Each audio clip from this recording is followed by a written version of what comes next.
बिस्मिल्लाहिर्रहमानिर्रहीम। सब देखने वाले एक मरतबा दुरूद पाक पढ़ लें। अल्लाहुम्मा सल्लि अला सय्यिदिना मौलाना मुहम्मद व अला आलिहि व सहबिहि बारिक वसल्लम। अस्सलाम वालेकुम। एडवोकेट मोहम्मद आसिफ असलम और आप देख रहे हैं लॉ एजुकेशन एकेडमी चैनल। हमने सीपीसी का सिलसिला शुरू किया हुआ था, तो आज हम क्या शुरू कर रहे हैं। हमने सेक्शन पढ़ लिए थे, सेक्शन 10 नंबर के थे। अब हमने ऑर्डर का सिलसिला शुरू किया। अब ऑर्डर जो आएंगे ये 10 नंबर के। आज हम पहला ऑर्डर पढ़ रहे हैं, ऑर्डर 1। आपसे लॉ गेट में पूछ सकता है कि ऑर्डर 1 जो है वो सिर्फ प्लेंटिफ के मुतालिक बताता है। ऑर्डर 1 है पार्टी टू दी सूट्स, मुकदमे की पार्टियां। तो आपसे लॉ गेट में उलझाकर कहेगा कि जो ऑर्डर 1 है ये सिर्फ प्लेंटिफ के मुतालिक बताता है, आपके लिए गलत। वो कहेगा ये सिर्फ डिफेंडेंट के मुतालिक बताता है, आपके लिए गलत। असल जवाब क्या है, ये प्लेंटिफ और डिफेंडेंट दोनों के मुतालिक बताता है। हम इसका रूल 1 पढ़ते हैं। Who may be joined as plaintiff, कौन कौन से लोग एक मुकदमे के अंदर प्लेंटिफ बन सकते हैं। अब मैं आपको इसकी मिसाल देता हूं। ये मिसाल हमारे पूरे के पूरे इस लेक्चर में चलेगी। मिसाल के तौर के ऊपर मैंने एक टाउन, सिटी टाउन में प्लाट लिया और मेरा वो प्लाट फ्रॉड का निकल आया। मैं मुकदमा दायर करने के लिए जैसे अदालत पहुंचता हूं, मैंने देखा वहां पर 6 और लोग खड़े हुए थे। उनसे मैंने पूछा आप यहां पर क्यों आए, तो उन्होंने कहा सिटी टाउन में हमने प्लाट लिया था, वो हमारा फ्रॉड का निकल आया। तो मेरा प्लाट भी सिटी टाउन में, उनका प्लाट भी सिटी टाउन में। तो देखो एक जैसा मामला बन गया, यानी एक जैसा एक्ट हुआ या एक जैसा ट्रांजैक्शन हुआ, एक जैसा लेन देन मामला हुआ। तो अब हम ये कि अलग अलग वकील करें, अलग अलग केस दायर करें, हम क्या कर सकते हैं कि सबके सब मिलकर एक ही मुकदमा दायर कर दें। अब आपसे लॉ गेट में पूछ सकता है ये रिलीफ आपको क्या फायदा देता है कि आप सबके सब एक ही प्लेंट के अंदर बतौर प्लेंटिफ्स आप इकट्ठे जो है दावा दायर कर सकते हैं। आपको क्या फायदा होता है। पहला फायदा तो उसका ये है कि जहां पर मुझे एक अकेले को यह साबित करना था कि मेरे साथ फ्रॉड हुआ, तो मुझे अकेले को साबित करना था। अब मेरा केस स्ट्रांग हो गया कि मेरे साथ 6 और लोग हैं, उन 6 के साथ भी इसी टाउन में ये हुआ। फिर दूसरा ये हमें रिलीफ मिल गया कि जो हमने अलग अलग खर्चा करना था, अलग अलग वकील जो करने थे, उसकी जगह पे हम क्या करेंगे, एक ही वकील कर सकते हैं। तो हमारा खर्चा डिवाइड हो गया। अब हम इसकी रीडिंग करते हैं। Order 1 rule 1, who may be joint as plaintiff, कौन कौन से लोग प्लेंटिफ बन सकते हैं। ऑल दी पर्सन, तमाम लोग, who may joint, all the person may be joint, तमाम के तमाम लोग जो है वो ज्वाइंट हो सकते हैं इन वन सूट, एक मुकदमे में, एज प्लेंटिफ्स, मुद्दइयों के तौर पर। इन होम, जिनमें से, एनी राइट टू रिलीफ, के उनमें से किसी की जो हक की दाद रसी, in respect of or arising out of the same act, वो निकलती हो किसी एक तरह के एक्ट से, आर ट्रांजैक्शन, एक तरह के मामले से, लेन देन से, आर सीरीज ऑफ एक्ट, या बहुत से एक्टों से, आर ट्रांजैक्शंस, या बहुत से लेन देन से या ट्रांजैक्शन से, इज एलिज टू एग्जिस्ट, जो उन्होंने इल्जाम लगाया है वो निकलती हो। यानी सबके सबकी एक ही तरह की कोई दाद रसी निकलती। देखो हमारी क्या दाद रसी है सबकी, कि हमें जो फ्रॉड का प्लाट मिला है हमारा, उसका अजाला किया जाए। अभी जो अगली लाइन आ रही है ना, ये आपको पहचान बताती है कि कैसे पता चलेगा हम लोगों को कि हम लोगों का मुकदमा एक जैसा है या हम एक जैसा मुकदमा कर सकते हैं। तो इसमें पहचान बताई कि अगर वो शख्स ज्वाइंटली आते अदालत में, या अकेले अकेले सेवरली आते, या अल्टरनेटिव एक के बाद एक आते, और अदालत को ये लगता कि इनका ये तो कोई कॉमन क्वेश्चन ऑफ लॉ है या कॉमन क्वेश्चन ऑफ फैक्ट है। तो हमारा देखो क्या है, कॉमन क्वेश्चन ऑफ फैक्ट है कि हमारे साथ क्या हुआ, फ्रॉड हुआ। तो इस तरीके से अगर एक सबके साथ एक जैसा कॉमन क्वेश्चन ऑफ लॉ या कॉमन क्वेश्चन ऑफ फैक्ट जो एक जैसा हो, तो हम क्या कर सकते हैं कि वो एक मुकदमा कर सकते हैं। वेयर ज्वाइंटली, जहां हम इकट्ठे आते, सेवरली अलग अलग आते, आर इन दी अल्टरनेटिव, या अलग अलग आते, where if such person brought separate suit, अगर ये लोग अलग मुकदमा लेकर आते, any common question of law, या तो इनमें से कॉमन क्वेश्चन ऑफ लॉ निकलता, और फैक्ट या कॉमन क्वेश्चन ऑफ फैक्ट निकलता, वुड अराइज, वो निकलता, तो हम क्या कह सकते थे कि हम एक जैसा मुकदमा कर सकते। तो ऑर्डर 1 रूल 1 ने क्या कहा, अगर सबके साथ एक जैसी कहानी बीती हो तो वो एक मुकदमे के अंदर पार्टियां बन सकती। रूल 2 क्या कहता है? Power of court to order separate trial. Court की ताकत वो चाहे तो हमारा ट्रायल अलग अलग कर सकती है। अब देखो, हमने एक मुकदमा किया था 7 लोगों ने, मगर कोर्ट जब ये देखे कि ये लोग अगर इकट्ठे लेकर चलेंगे तो कोई एम्बेरस होगी, कोई गड़बड़ हो जाएगी, पेचीदगी हो जाएगी, या ट्रायल डिले हो जाएगा, तो कोर्ट क्या कर सकती है? या तो हमें अलग अलग मुकदमा करने को कह सकती है, या इलेक्शन करवा सकती है। इलेक्शन करवा सकती है। इलेक्शन किसको कहते हैं? यानी चूज कर सकती है, कह सकती है कि भाई इन 5 बंदों का तो मैं इकट्ठा लेके दावा चलूंगी, मगर ये 2 है ना, इनकी वजह से बड़ा मसला हो रहा है, तो इनकी वजह से मैं 2 को इकट्ठा इसमें नहीं करूंगी। इसको इलेक्शन कहते हैं।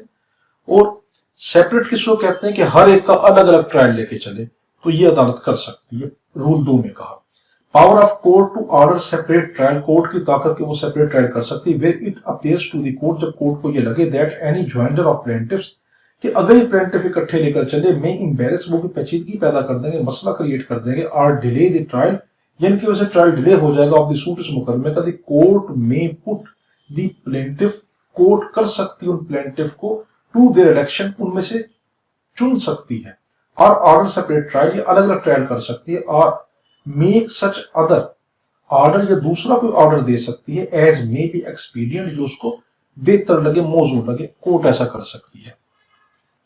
अब यहां पे एक और चीज, अब जो तीसरा जो रूल आ रहा है ना, वो बिल्कुल रूल एक ही है, मगर वहां पर यह था कि प्लेंटिफ किस तरीके से मुकदमे में इकट्ठे होंगे, यहां पे क्या है कि डिफेंडेंट किस तरीके से एक मुकदमे में इकट्ठे होंगे। देखो, वही मिसाल लेकर चलते हैं कि हमारा प्लाट 7 बंदों का फ्रॉड का निकला।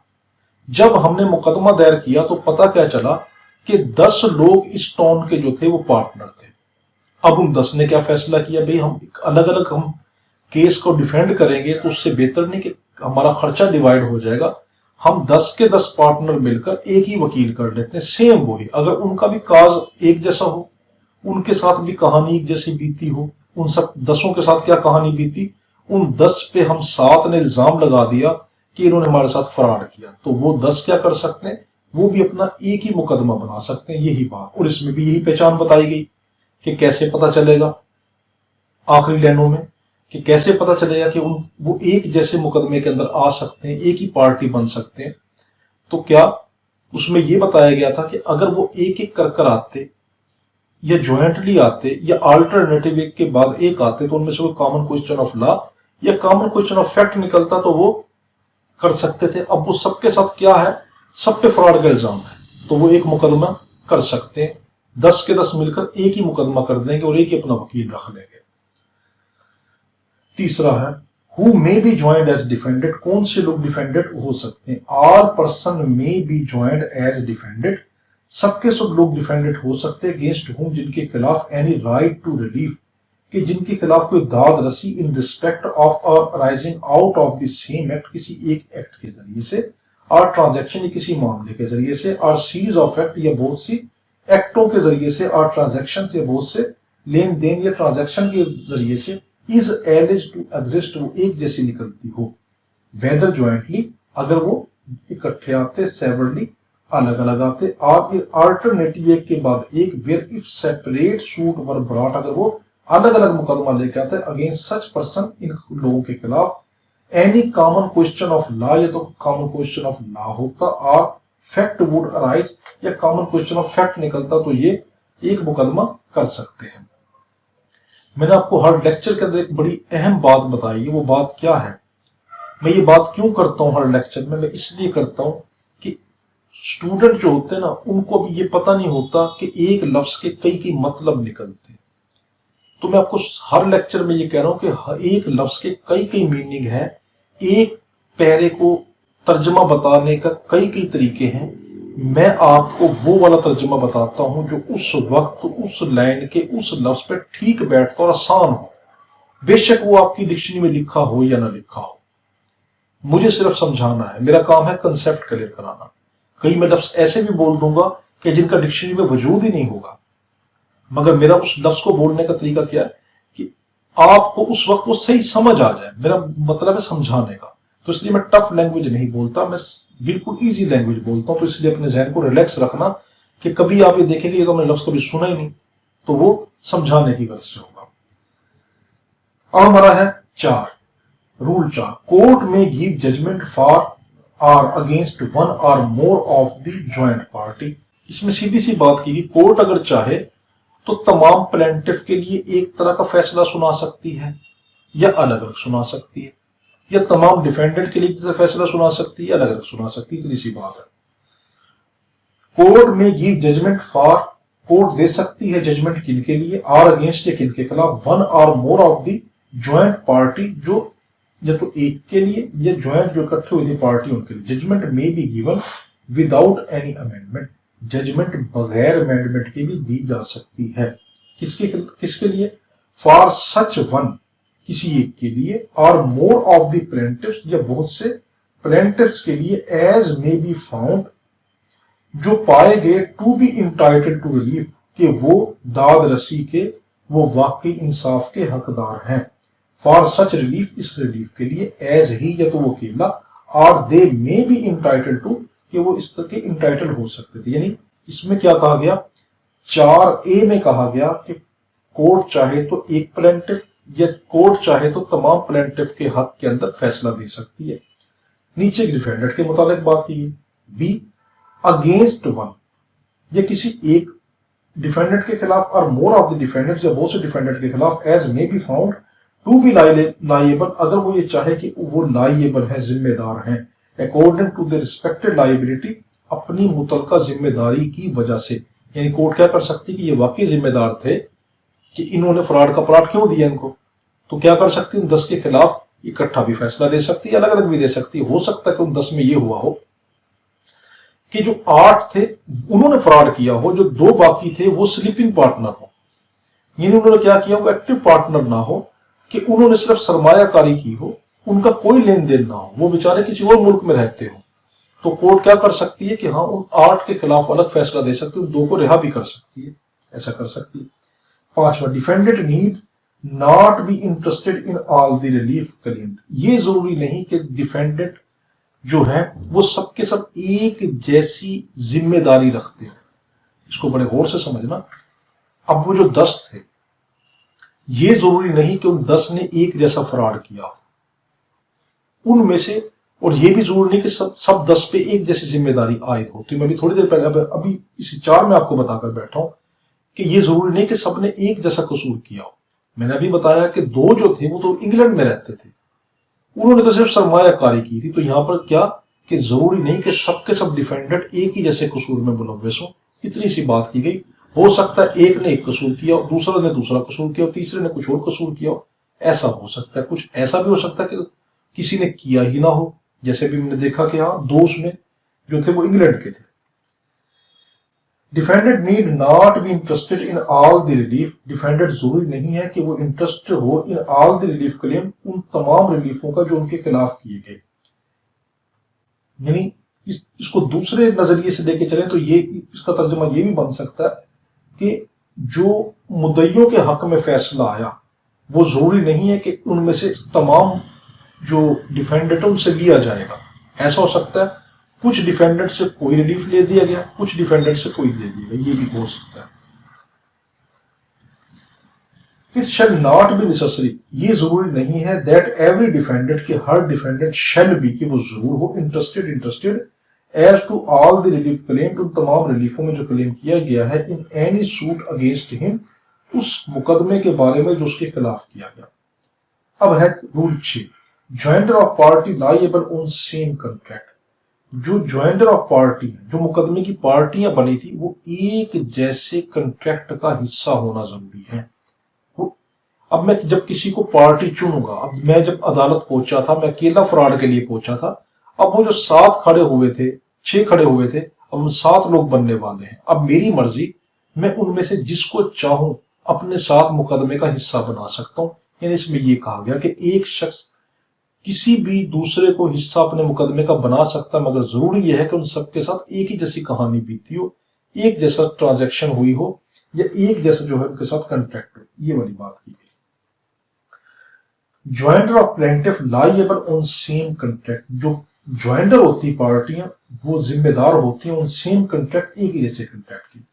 دی پلینٹف میں پلینٹف اگر چاہے تو ایٹ ہز آپشن اپنی مرضی پر جوائن ایز اے پارٹی पार्टियों को ज्वाइन कर सकता है टू द सेम सूट, एक ही मुकदमे में, ऑल सबको, और एनी ऑफ द पर्सन, ये उनमें से किसी भी शख्स को, सेवरली अलग अलग, और ज्वाइंटली इकट्ठा लेकर, और severally liable on any one contract, जो उनमें से एक कॉन्ट्रैक्ट में उनको जिम्मेदार ठहरा सकता है, जिम्मेदार कर सकता है, इंक्लूडिंग पार्टी, ये बड़ा कीमती है, इसके अंदर वो पार्टियां भी शामिल है, टू बिल ऑफ एक्सचेंज को, जो बिल ऑफ एक्सचेंज की होंगी, हुंडीज की होंगी, एंड प्रोमिसरी नोट या प्रो नोट की पार्टियां भी इसके अंदर शामिल हो सकती है। सिंपल वर्डिंग के अंदर एक जैसा कॉन्ट्रैक्ट हो तो पार्टियां इकट्ठी हो सकती हैं। सातवां, when plaintiff in doubt from whom redress is to be sought, जब प्लेंटिफ को ये हो कि मैं इनमें से किससे अपना बदला लूं, किससे दाद रसी हासिल करूं, वही वाली बात के जब हमने देखा कि इस टोन के तो एक मालिक नहीं, इसको तो 10 मालिक है, अब हम पजल हो गए कि अब हम किससे बदला लें भाई, हम किससे अपनी क्या नाम है दाद रसी हासिल करें, तो हम क्या कर सकते हैं, सब के ऊपर मुकदमा कर दें, जो जो हमें लगे कि ये भी आ सकता है, ये भी हम कर दें, कोर्ट का काम है कि वो जिम्मेदार को ढूंढेगी, इसमें ये कहा गया साथ में। When plaintiff in doubt from whom redress is to be sought, जब plaintiff इस शक में हो कि किससे वो दाद रसी हासिल करे, where the plaintiff is in doubt, जब plaintiff जो है वो डाउट में हो, as to the person, उन शख्स के बारे में, from whom he is entitled to obtain redress, कि वो किससे अपनी दाद रसी हासिल करे, he में ज्वाइन, वो ज्वाइन कर सकता है, मिला सकता है, two or more defendant, दो या ज्यादा डिफेंडेंट को, इन ऑर्डर, इस शक्ल में, that the question as to which of the defendant is liable, कि इनमें से कोई डिफेंडेंट जो है वो तो जिम्मेदार है, एंड टू व्हाट एक्सटेंट, और किस हद तक, may be determined as between all party, ये डिटरमिन कर लिया जाएगा तमाम पार्टी के दरमियान, यानी वो सब पे दावा दायर करता है जिस पे उसको शक है, ये बात कहेगी। तो आपको लॉ एक्ट में पूछ सकता है, अगर प्लेंटिफ जो है वो शक के अंदर है कि मैं किसके ऊपर दावा दायर करूं, तो वो क्या करेगा, तो आप क्या कहेंगे लॉ एक्ट में, कि वो जिस पे भी शक कर सकता है वो सबके ऊपर दावा दायर कर सकता है। आठवां, याद रखना, रूल 8 और रूल 12 में जमीन आसमान का फर्क है।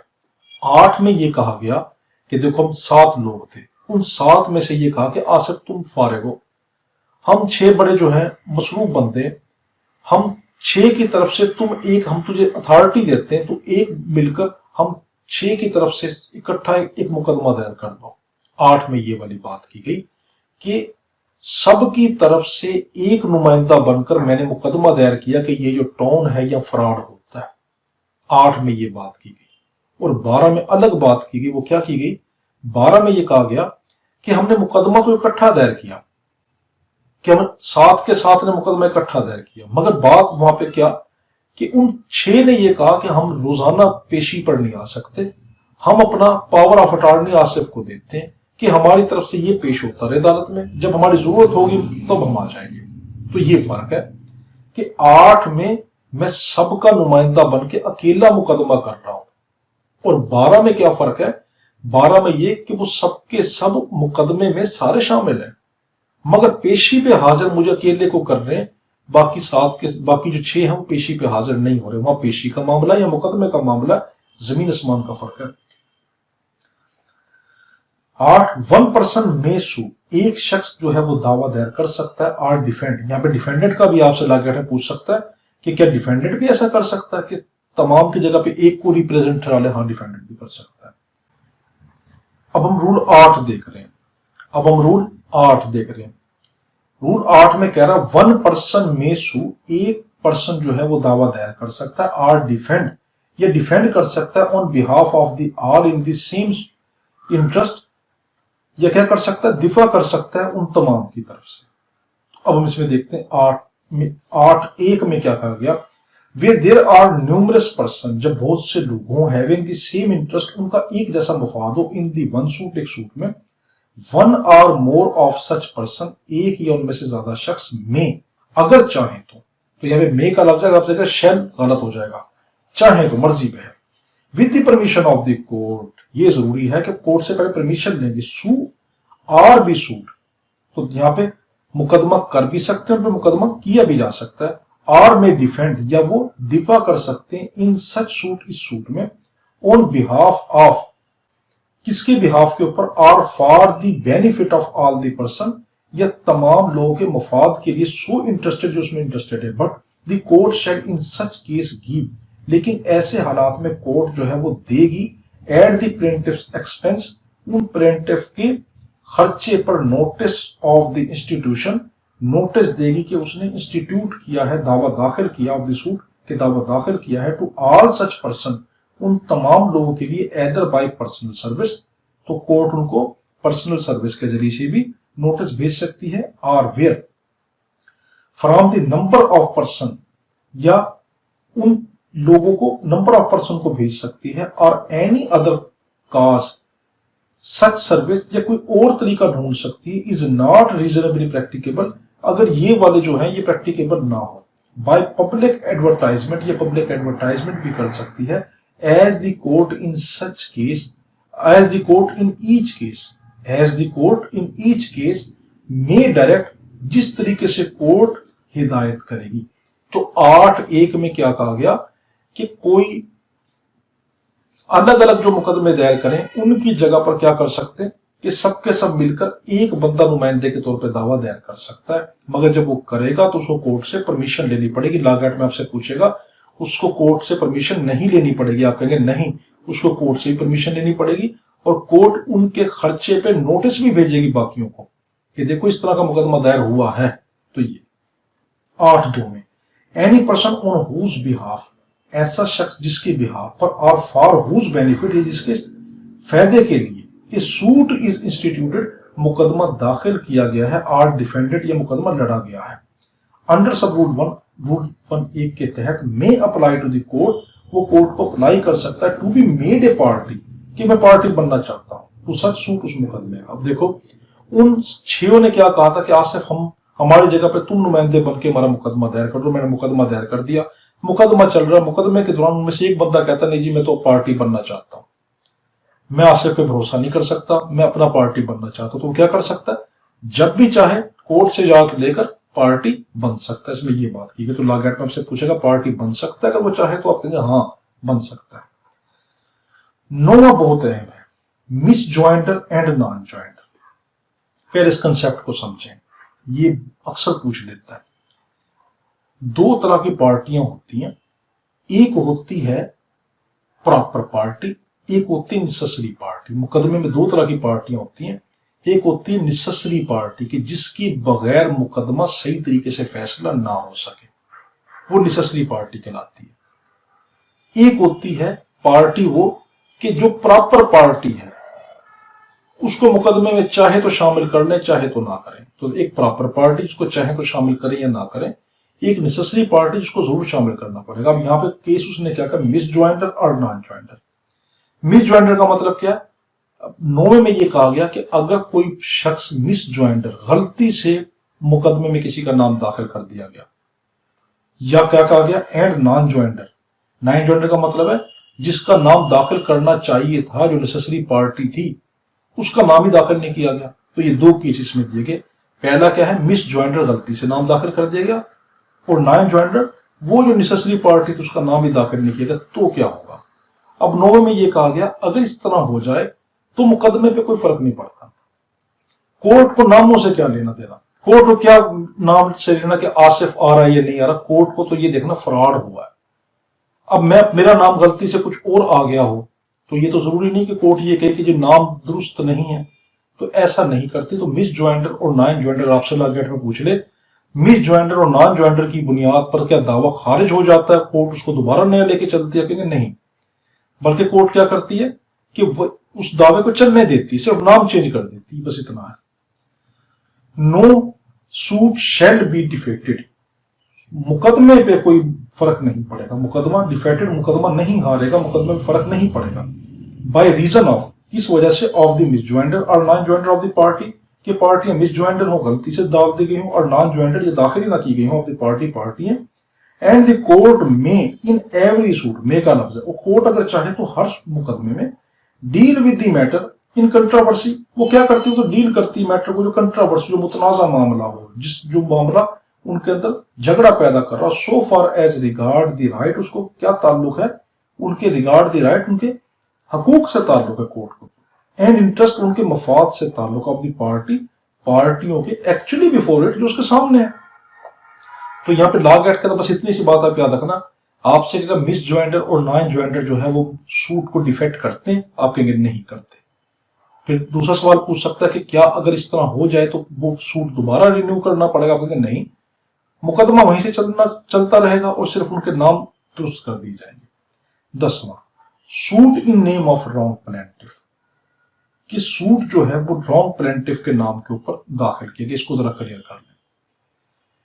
ایسا ہوا کہ مقدمے کے اندر جو ہم نے 10 بندے جن کے خلاف کیا تھا، ان میں سے صرف 3 بندے قصوروار ہیں اور 7 بے گناہ آ گئے. تو کورٹ کسی ٹائم بھی چاہے مقدمے میں ان کے نام کو سٹرک آؤٹ کر سکتی ہے، نکال سکتی ہے.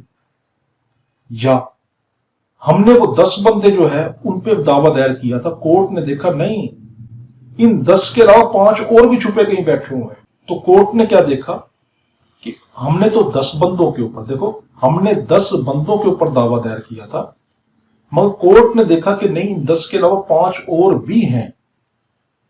تو ان 5 کو بھی کورٹ اس دعوے میں شامل کر سکتی. سمپل ورڈنگ میں کورٹ جس ٹائم چاہے کسی بھی شخص کو مقدمے میں داخل بھی کر سکتی ہے اور جس وقت چاہے کسی بھی لمحے مقدمے میں سے نکال سکتی ہے. یہ والی بات کی گئی. اب جب داخل کورٹ کرے گی تو جب کسی بندے کو داخل کرتی ہے تو اس کی حد تک مقدمہ چینج ہوگا نا. تو ہاں، کورٹ اس کی حد تک مقدمہ چینج کرے گی کہ ایک نیا بندہ داخل ہوا ہے تو اس میں امینڈمنٹ کی جائے گی. اب آپ سے لا گیٹ میں ایک بڑا قیمتی سوال پوچھ لے گا کہ کیا بغیر امینڈمنٹ کے اس کو داخل کر دے گی؟ آپ کہیں نہیں، اگر ضروری سمجھے گی تو اس میں امینڈمنٹ کرے گی. اب ایک اور آپ سے قیمتی سوال لا گیٹ میں پوچھے گا، جو شخص مقدمے کے درمیان آیا ہوگا اس کا لیمیٹیشن پیریڈ کب سے سٹارٹ ہوگا؟ ہر مقدمے میں لیمیٹیشن پیریڈ ہوتا ہے نا.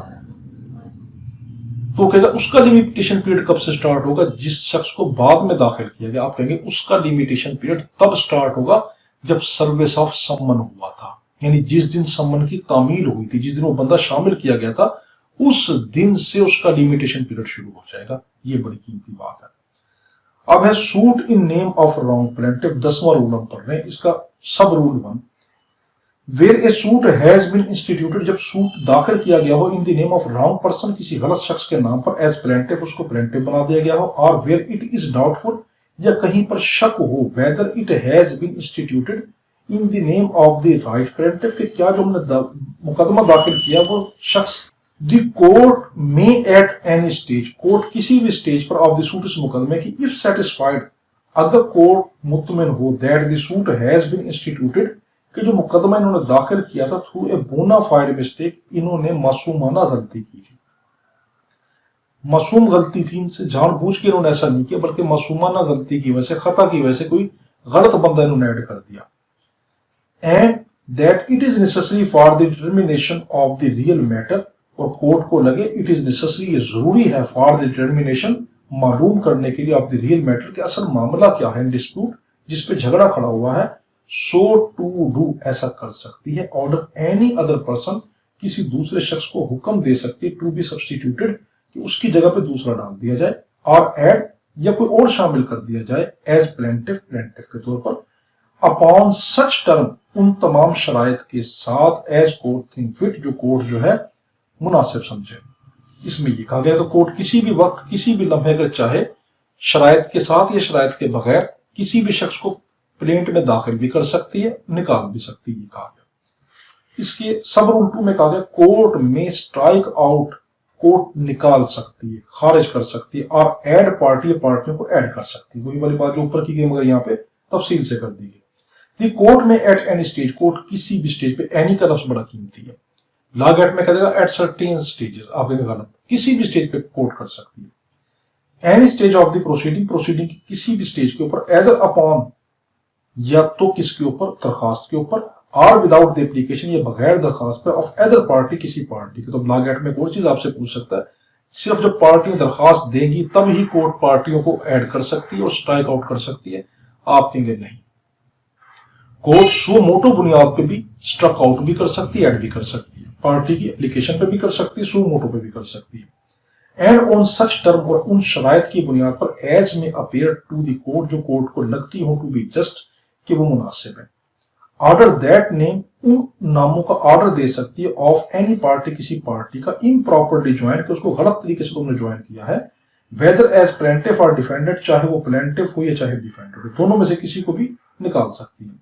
बी स्ट्रक आउट, उनके नामों को खारिज कर सकती है। And that the name of any person, या किसी भी शख्स का नाम, who ought to have been joined, या जिसका नाम ज्वाइन करना चाहिए था, वेदर एज प्लेंटिफ और डिफेंडेड, प्लेंटिफ या डिफेंडेड के तौर पर, और हुज प्रेजेंस, या जिसकी मौजूदगी, बिफोर द कोर्ट, कोर्ट के सामने, में भी नेसेसरी, जरूरी है, in order to enable court, ताकि कोर्ट को इस काबिल कर दे, इफेक्चुअली एंड कंप्लीटली, कि वो बाअसर अंदाज में, मुकम्मल तौर पर, टू एडजुडिकेट अपॉन, ताकि वो मुकदमे को, उसके ऊपर गिरफ्त हासिल कर ले मुकदमे की, and settle all the question, और तमाम सवालों को हल कर ले, तमाम मामलों को हल कर दे, इन्वॉल्व इन द सूट, जो सूट के अंदर इन्वॉल्व है, बी एडिड, उनको दाखिल कर सकते। तो यहाँ पे क्या कहा गया, कोर्ट सू मोटो के तौर पर खुद भी चाहे तो ऐसा कर सकती है, किसी पार्टी की एप्लीकेशन पर किसी प्लेंटिफ या डिफेंडेंट के नाम को दाखिल भी कर सकती है, या प्लेंटिफ और डिफेंडेंट के नाम को स्ट्रक आउट भी कर सकती है, निकाल भी सकती कर सकती है कोर्ट।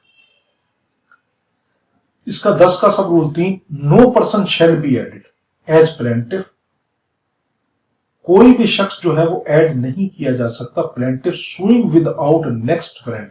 चलिए लाइन पढ़ ले, मैं समझाता हूं कि वो विदाउट नेक्स्ट फ्रेंड, अपने किसी रफीक के जरिए, अपने किसी दोस्त के जरिए, और एज द नेक्स्ट फ्रेंड, या कोई नेक्स्ट फ्रेंड, और प्लेंटिफ, या कोई plaintiff under any disability without his consent, जो कोई, जिसके अंदर कोई खामी हो, कोई माजूरी हो, तो उसकी बगैर मर्जी के कोई दूसरा शख्स उसकी जगह पर नहीं आ सकता। मिसाल के तौर पर, मैं जो एक प्लेंटिफ है उनके अंदर, उस प्लेंटिफ का क्या हुआ कि वो प्लेंटिफ माजूर है, बीमार है, या कोई और उसको बड़ी मजबूरी है, वो अदालत नहीं आ सकता, तो उसकी जगह पे हम क्या कर सकते हैं, तो वो नहीं आ सकता, तो उसकी जगह पे हम क्या कर सकते हैं, हम ये कर सकते हैं कि एक नेक्स्ट फ्रेंड के तौर के ऊपर, उसका रफीक के तौर के ऊपर हम आ सकते हैं, यानी हमें उससे इजाजत लेनी पड़ेगी।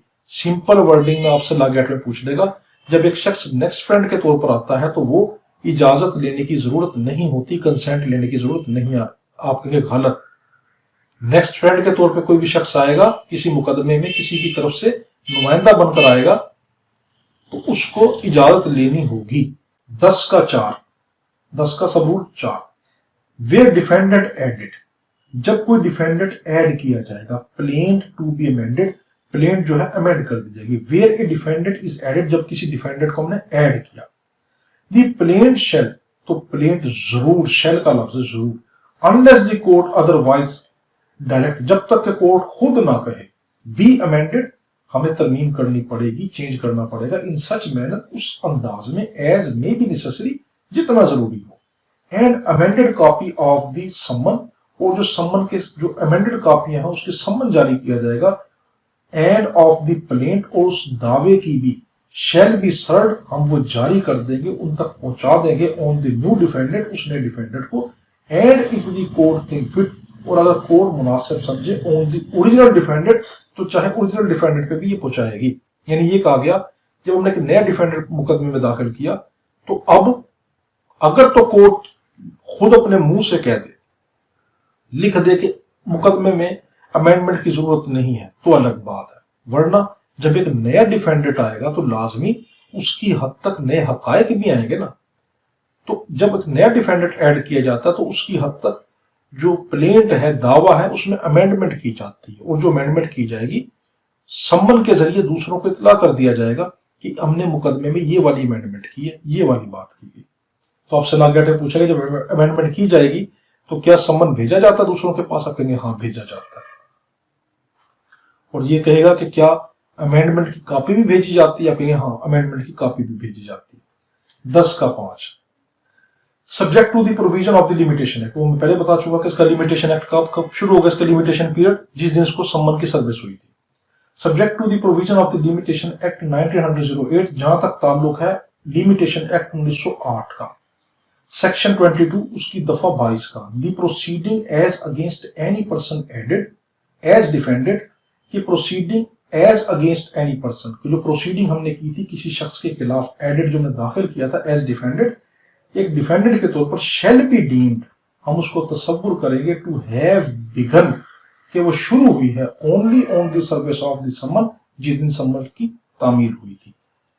11वां कंडक्ट ऑफ सूट। 11वें में अब हम रूल 11 पढ़ रहे, 10 रूल अब खत्म हो गया, अब 11वां रूल पढ़ रहे। इसमें यह कहा गया अदालत जिस वक्त चाहे तो क्या कर सकती है कि मुकदमे की भाग दौड़, मुकदमे का इंतजाम किसी एक के हाथ में दे सकती है। अब हम 7 बंदे थे, कोर्ट को यह लगा कि इनमें से आसिफ के हाथ के अंदर मैं मुकदमे की भाग दौड़ दे दूं, मुकदमे का इंतजाम दे दूं, तो कोर्ट ऐसा क्या कर सकती है, किसी एक के हाथ में दे सकती है।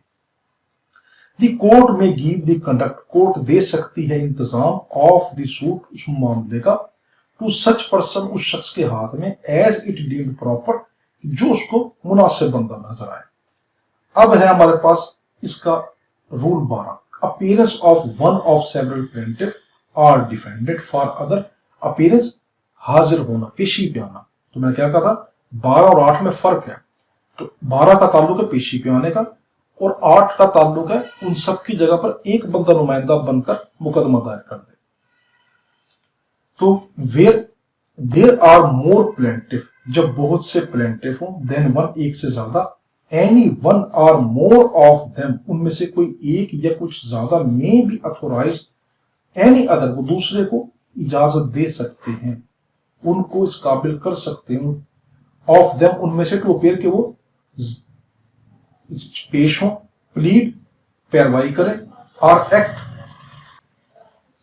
एक्ट फॉर सच अदर, या दूसरों की तरफ से अमल करें, इन एनी प्रोसीडिंग, किसी प्रोसीडिंग में, and in a like manner, उस तरीके से, where there are more defended, कहीं पे ज्यादा डिफेंडेड हो, देन वन, एक से ज्यादा, एनी वन ऑफ देम, उनमें से कोई एक, may be authorize by any other, दूसरे को अथोराइज कर सकता है, ऑफ देम, टू अपीयर, के वो पेश हो, लीड, पैरवी करे, एक्ट फॉर सच अदर, जो उनकी तरफ से अमल करे, इन एनी प्रोसीडिंग, किसी प्रोसीडिंग में। तो क्या कहा गया, पेशी पे अगर वो सबके सब पेश ना हो तो किसी एक को अथोराइज कर सकते हैं कि आप हमारी तरफ से पेश हो, मगर उनको रिटर्न लिख के देना पड़ेगा। लॉ गेट पूछेगा उनको रिटर्न लिख के देना पड़ेगा, आप कहेंगे हाँ रिटर्न लिख के देना पड़ेगा, हम उनको अथोराइज कर रहे हैं, हम पेशी पे नहीं आएंगे बल्कि हमारी तरफ से ये बंदा आएगा। अब उसके सब रूल 2 में कह दिया गया, 12(2) में, the authority shall be in writing, जो आप अथॉरिटी लिख के देंगे वो राइटिंग में होगी, साइंड बाय द पार्टी, और साइन भी हुए होंगे, गिविंग इट, जो उसको दे रहा होगा, and shall be filed in the court, और ये कोर्ट में आपको दाखिल भी करनी पड़ेगी। 3 बातें इस रूल 2 में कह दी, सब रूल 2 में कह दी, 12(2) में क्या बातें की गई, 3, कि अगर वो 6 बंदे मुझे कहते हैं कि आसिफ तुम हमारी तरफ से पेशी पे पेश हो, तो वो 6 के 6 मुझे लिख कर देंगे, प्लस अपने साइन भी करके देंगे, प्लस मैं उसकी वो लिखी हुई कॉपी को मैं अदालत में जमा करने का भी पाबंद होऊंगा। 13 objection as to non joinder and misjoinder. 13 में ये कहा गया कि जो आपको मिस ज्वाइंडर या नॉन ज्वाइंडर को ऑब्जेक्शन हो तो आप पहली स्टेज पे राइज कर दें, बाद वाले स्टेजों पे ना करें।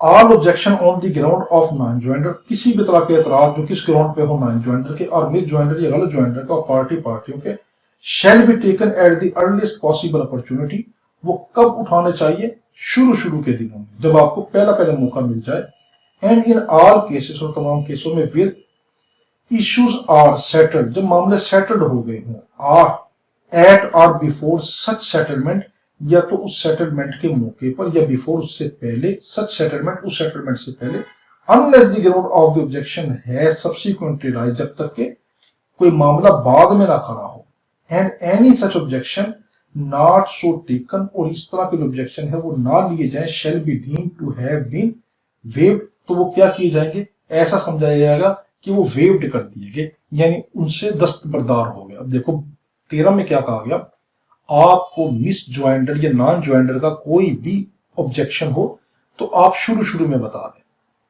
इसमें एक अगली बात की गई, अगर कोई मामला आपने उसमें नहीं उठाया या कोई मामला बाद में उठा और आपने उसको नहीं उठाया, تو ایسا ڈیم کیا جائے گا کہ آپ نے اس کو ویوڈ کر دیا، یعنی آپ نے اس سے دستبرداری کر دی۔ یہاں تک کا تھا ہمارا میں دعا کرنا۔ اللہم صلی علی سیدنا مولانا محمد و علی آلہ وصحبہ وسلم وسلم۔ اللہ حافظ۔